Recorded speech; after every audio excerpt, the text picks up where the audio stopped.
Okay, what's up, ladies? It's Rose Stein here, and we got to talk about kind of a tough topic today, you guys, because I tend to kind of want to soften around the edges and, for lack of a better phrase, sugarcoat things because it's just really tough when we're feeling not that great about ourselves, which is typically one of the reasons why people even, commit to doing any kind of diet or want to lose weight is because they're not feeling great. Obviously, if you were feeling comfortable and confident and great in your body, then you probably wouldn't be thinking about it. It's only when you feel like, ooh, there's something not right. My clothes are not fitting. I don't feel comfortable. I'm having consequences. Maybe I'm having some health conditions and stuff going on, and like I need to make a change. And so it's not really on a high note that we tend to join a group like this and start being willing to make some changes in the way that we're thinking about our body and we're thinking about food and the choices that we're making, and like how do we navigate that, and how do we not hide in a corner just eating steamed broccoli but like still participate in life and figure all of that stuff out. So it's delicate. It's really delicate. It's sensitive. And I totally get it. Literally, the last thing on earth that I ever wanted to do when I was growing up was to go public anywhere and talk about my body, what I was eating or not eating, my relationship with food, like my weight, zero. Like literally zero. If you would have told me 30 years ago that I would be doing this, I would have crawled inside of a cave and been like, no, I'm not coming out. There is no way.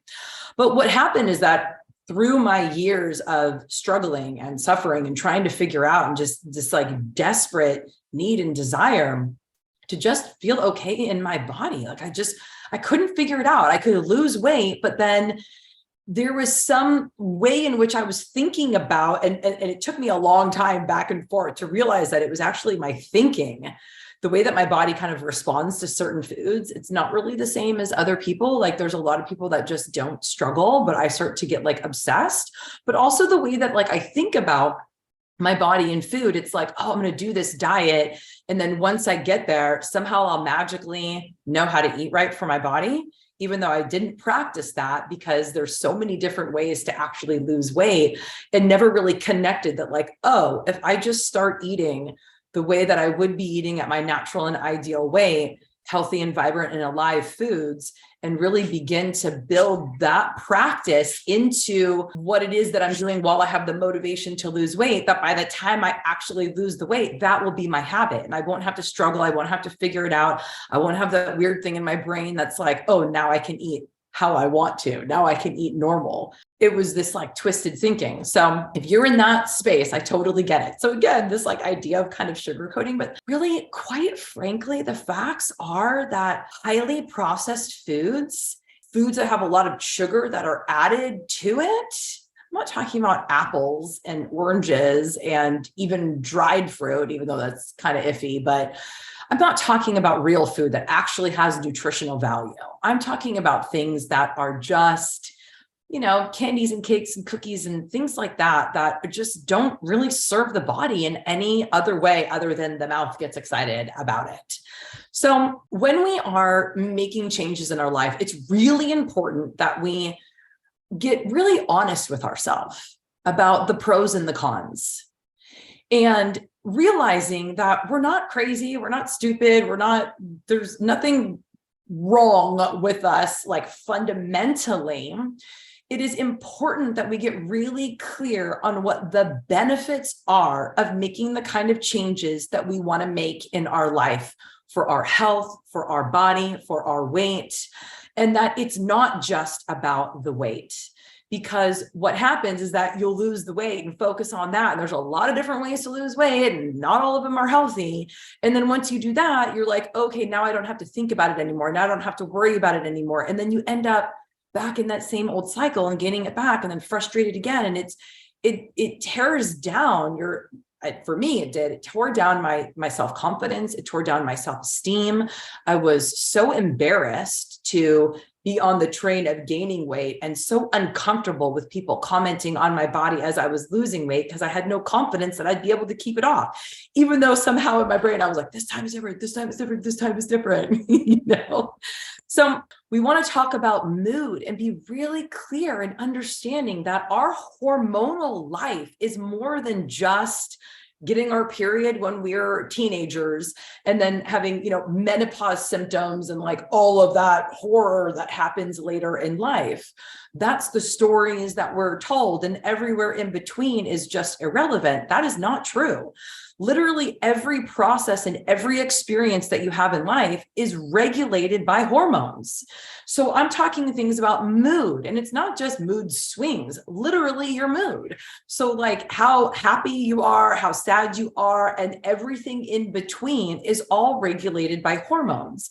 This is one of the reasons why, at certain times of the month or certain times of life, we can really start to see mood swings, is because all of the hormones in the body that are responsible for regulating different processes, mood, hunger, blood pressure, energy, your sleep cycle, your sex drive, your perspective on life, your cravings, your temperature in your body. That's why you get the hot flashes and cold and hot. And when you're on a diet and you're cold, and just like, it's all over the place. So all of these different hormones are responsible for regulating different processes and experiences in the body, and they all work together.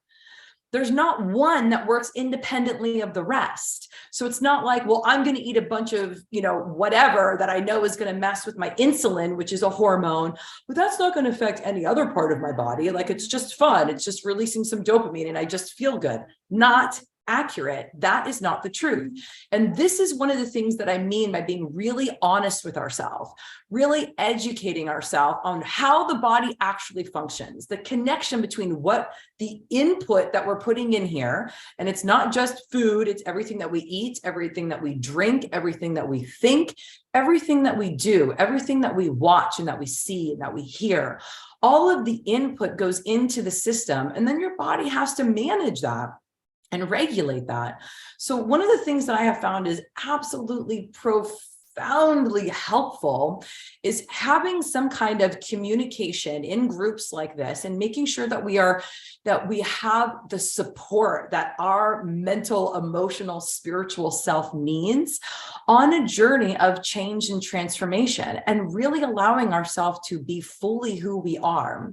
And everything that, again, I'm going to repeat this because it's really important to remember that all the hormones in the body that are responsible for literally every experience that you have, from sleep to mood to body temperature to hunger to cravings to your sex drive to your energy to your perception of the world, is all regulated by these hormones, and they all work together. So when we take the time and we have some groups, some help, some coaching, some counseling, some group therapy, even one-on-one type of coaching and therapy, super helpful. When we start drinking more water than wine, super helpful. When we start really focusing on fresh, alive, and vibrant foods instead of those dead and devitalized, highly processed, sugary, floury things that, they're fun and they feel good in the moment and they taste good and they're sweet and all that kind of stuff. And of course we want sweetness in our life, but there's a lot of other ways to make your life sweet without having to put something in your body that might be disrupting the flow that you really want to be in, where you're having the energy and the clarity and the motivation and really feeling comfortable and confident, and that your body and your mind are in coherence, feeling good and positive together. That we're not like our body feeling bad, so then we're searching for something to fix that, or our mind is kind of crazy and we're searching for something to fix that. That it is in balance. And so again, everything that you eat, everything that you drink, everything that you think, all of the input, all of the things that you do have an effect on the balancing of your hormones. And so what that means is that your experience, if you have, there's not too many young people in here, but if you have, children or grandchildren that are teenagers and they're doing hormonal stuff and their body is changing, that's totally natural. And we can help that process by making sure that they have plenty of fresh, alive, and vibrant foods full of nutrition, things with vitamins and minerals and nutrients and enzymes and antioxidants and fiber and water and protein and carbohydrates and all these amazing things where all the vitamins and minerals kind of come together. So we get the minerals from the ground, we get the vitamins from the sun. It's amazing. Fresh, alive, and vibrant foods. So there's lots of ways that you can take fruits and veggies and create amazing dishes for yourself and your loved ones. And what that does is it helps regulate the hormones when you're younger and all through your entire life. All through your entire life, especially in the later years and beyond. So when we're cleaning up our food, remembering that it's not just about our waistline. Yes, buttoning our jeans is great and wonderful, and it does feel good, but it's not just about that. So I would encourage you to grab a piece of paper and really write down all of the other experiences that balance out when it comes to being intentional with your food, focusing on fresh, alive, and vibrant foods, really filling your body full of these fresh, alive, and vibrant foods with all of these amazing nutrients and allowing your body to do what it does best, and it will naturally balance out. And all of these symptoms of all of these systems being dysregulated and trying to regulate each other, and this one's up and that one's down and this one's all over the place. Those things like the mood swings and the temperature swings and are the weight swings. These are all symptoms of dysregulation inside the body. And so when we are in balance, your body does it automatically, which is really cool. We don't have to think about it. We just got to put the good stuff in and focus on that.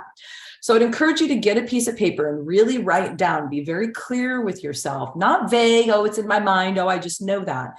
Get it down on paper, pen to paper, all the different ways in which your life improves from your mood, hunger, energy, cravings, sleep, sex drive, perspective, hot flashes, cravings, energy. I mentioned all those. Awesome. You are so wonderful and amazing. I am so proud of you. This can seem like a lot sometimes, but it's really not. I mean, because you got to eat and drink anyway, right? So when we take the time to be very clear with ourselves about what we're doing, why we're doing it, and focusing on the things that can actually help, like the water and the fresh, alive, and vibrant foods, and the getting the support and the help, and listening to things that are uplifting and invigorating, like, audiobooks and meditations and wonderful things like that. Really, it starts to work on the level just underneath the surface, and you'll start to be feeling better in no time. It does not take that long. A couple of days, couple of weeks, begins to happen like this. You got this. All right. I love you so much. I hope you're having a really wonderful, beautiful day, and we'll talk soon. Bye.